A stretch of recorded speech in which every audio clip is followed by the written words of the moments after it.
Ambassador Zethkar's crystalline appendages clicked nervously against the polished surface of the council chambers as she reviewed the emergency session agenda. In her 3 centuries of diplomatic service, she had never seen such a hastily convened meeting of the Galactic Council's Military Ethics Committee. The motion before us today, announced High Counselor Vexthon, his bioluminescent patches flickering with barely contained agitation, concerns the immediate prohibition of what the humans call unconventional warfare tactics. The committee has received 17 formal complaints from member species regarding human military conduct. Captain Sarah Chen sat quietly in the defendant's chair, her plain blue uniform a stark contrast to the ornate ceremonial garb worn by the alien dignitaries surrounding her.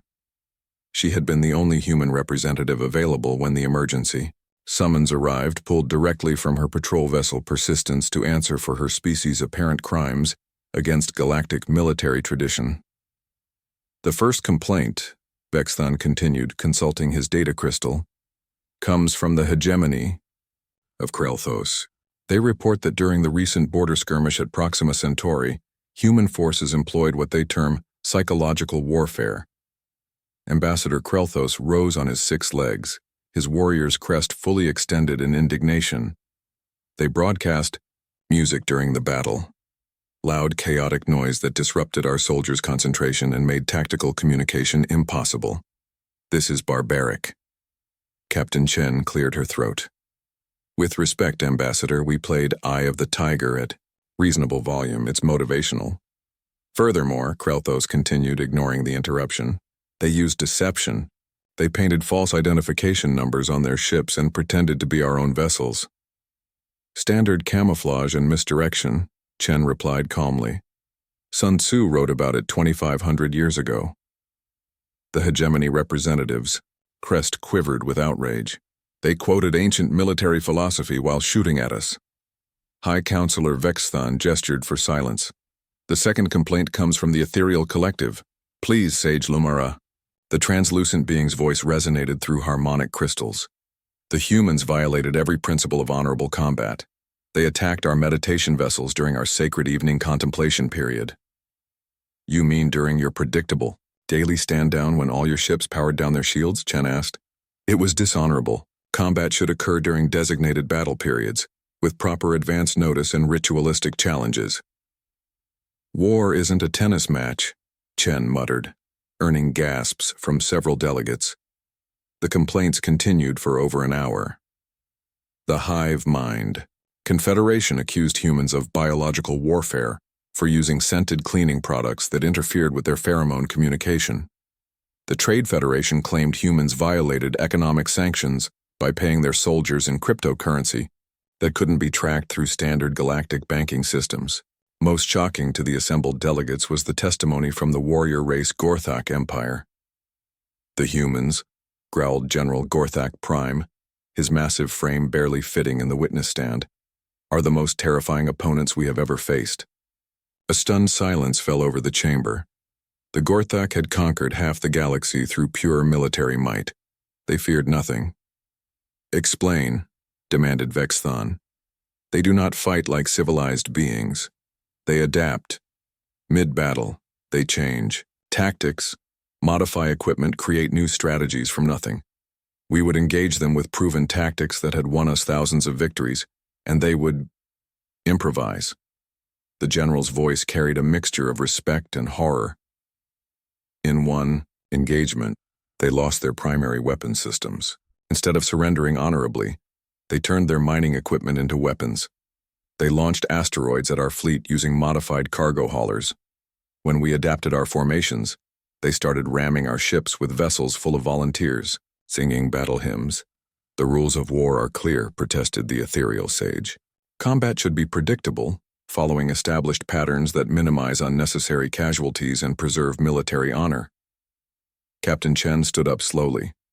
Your Honor, if I may address the council? Vexthon's bioluminescent patches dimmed to a cautious yellow. Proceed, but be warned. The charges against your species are grave. I've listened to these complaints for over an hour, Chen began, and I think I understand the problem. You're not upset that we're winning. You're upset that we're not losing the way you expect us to. She gestured toward the assembled delegates. Each of your species fights the same way you fought for millennia. The Krelthos charge in formation. The Ethereals engage in ritualistic combat. The Gorthak overwhelm through superior force. You've created rules that preserve your traditional methods. Traditions that have maintained galactic peace for over 2,000 years, thundered Krelthos. Peace through stagnation, Chen countered. You've confused military pageantry with actual warfare.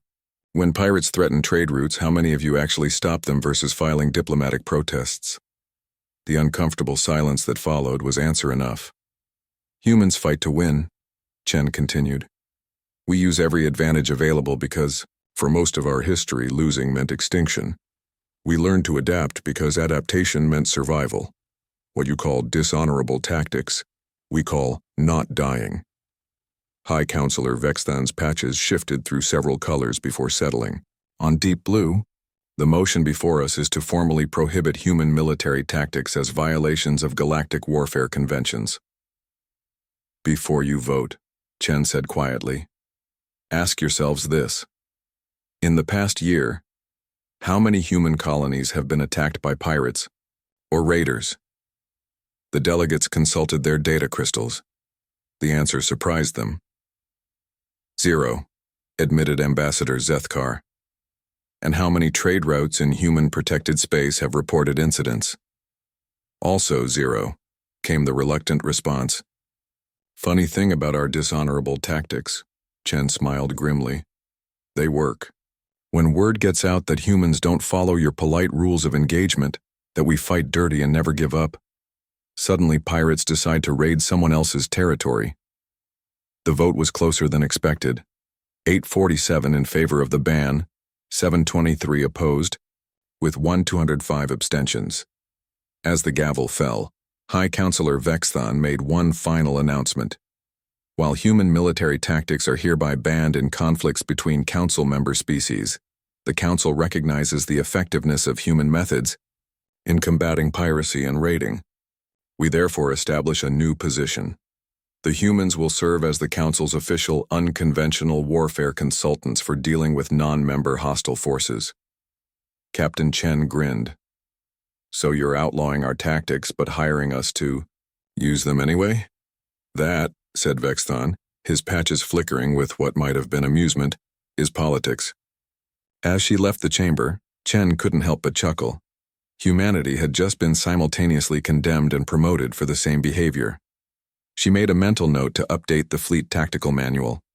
Apparently, humans were now too good at war to be allowed to fight fair.